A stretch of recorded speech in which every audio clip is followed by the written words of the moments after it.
ایک جنگل میں 3 دوست طوطا، چوہا اور خرگوش رہتے تھے۔ ان کی آپس میں بڑی پکی دوستی تھی۔ وہ تینوں مل جل کر رہتے تھے۔ خرگوش سب کے لیے کھانا پکاتا، گھر کی صفائی کرتا تھا۔ چوہا گھر کے لیے اناج، راشن، پانی، سبزی ترکاری بازار سے لایا کرتا تھا۔ طوطا جنگل سے لکڑیاں اکٹھی کرتا اور بازار لے جا کر بیچتا تھا۔ اس طرح وہ تینوں خوب محنت اور مشقت کرتے اور خوشی خوشی رہتے تھے۔ ان کی یہ گہری دوستی اور میل ملاپ پڑوس میں رہنے والی ایک لومڑی کو ایک آنکھ بھی نہ بھاتا تھا۔ لومڑی ہر وقت موقع کی تلاش میں رہتی تھی۔ مکار لومڑی نے ایک دن موقع پا کر طوطے سے کہا، طوطے میاں، تمہارا کیا حال ہے؟ لومڑی بہن، ہم لوگ خوب مزے میں ہیں اور بہت خوش ہیں۔ لومڑی بولی، طوطے میاں، ایک تم ہی تو ہو جو اتنی محنت کرتے ہو، جنگل سے لکڑیاں اکٹھی کر کے لاتے ہو اور وہ دونوں گھر بیٹھ کر آرام سے موج مستی کرتے ہیں۔ طوطے نے کہا، نہیں، وہ بھی بہت محنت کرتے ہیں۔ خاک کام کرتے ہیں۔ چوہا ذرا سا پانی بھر لاتا ہے، دوڑ کر بازار سے تھوڑی سی سبزی لا کر دن بھر گھر میں پڑا لیٹا رہتا ہے۔ خرگوش صبح اور شام روٹی پکا لیتا ہے اور دن بھر چوہے کے ساتھ مل کر گپ ہانکتے رہتا ہے۔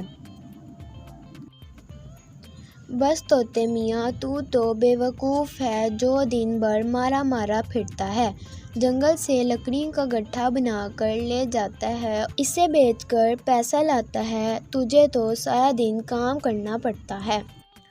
لومڑی نے بڑی مکاری کے ساتھ طوطے کو اپنے جانسے میں لینے کی کوشش کی۔ طوطا بولا، نہیں لومڑی بہن، ایسا ہرگز نہیں ہے۔ لومڑی بولی، اچھا ٹھیک ہے۔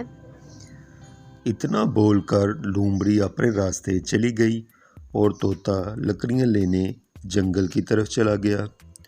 طوطے کے دل میں خیال آیا، لومڑی صحیح کہہ رہی ہے کہ دن بھر میں سب سے زیادہ کام کرتا ہوں۔ طوطے نے شام کو گھر لوٹنے کے بعد خرگوش اور چوہے سے کہا، روز جنگل سے لکڑیاں لاتے میں تھک گیا ہوں، اس لیے ہم آپس میں کام بدل لیتے ہیں، میں گھر رہ کر کھانا بنایا کروں گا۔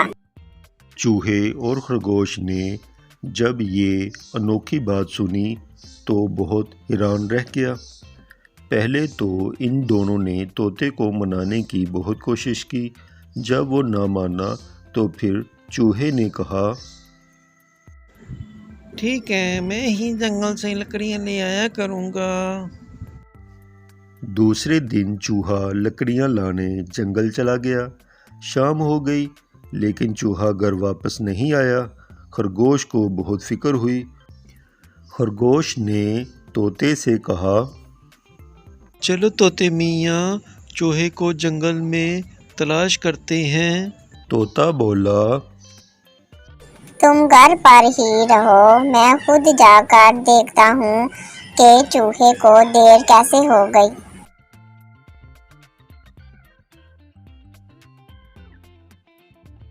طوطا تھوڑی دیر بعد لوٹا تو بہت اداس تھا۔ اس نے خرگوش سے بتایا، چوہا جب لکڑی لے کر لوٹ رہا تھا تو بلی نے اسے مار کر کھا لیا۔ خرگوش کی آنکھوں میں آنسو تیرنے لگے۔ طوطا بھی رونے لگا کہ تینوں دوست میں سے ایک کی فضول میں لومڑی کے بہکانے کی وجہ سے جان چلی گئی۔ سویرے اٹھ کر طوطا خرگوش کو لومڑی کی ساری باتیں بتا کر روتے ہوئے معافی مانگنے لگا اور کہا، اب ہم دونوں مل کر ہی رہیں گے اور یہ وعدہ بھی کیا کہ وہ آئندہ کبھی بھی مکار لومڑی سے نہیں ملے گا۔ میری کہانی پسند آئی ہو تو میرے چینل کو like, subscribe, share and comment ضرور کریں۔ شکریہ۔ اللہ تعالیٰ آپ سب کو دونوں جہانوں کی خوشیاں نصیب کرے، آمین۔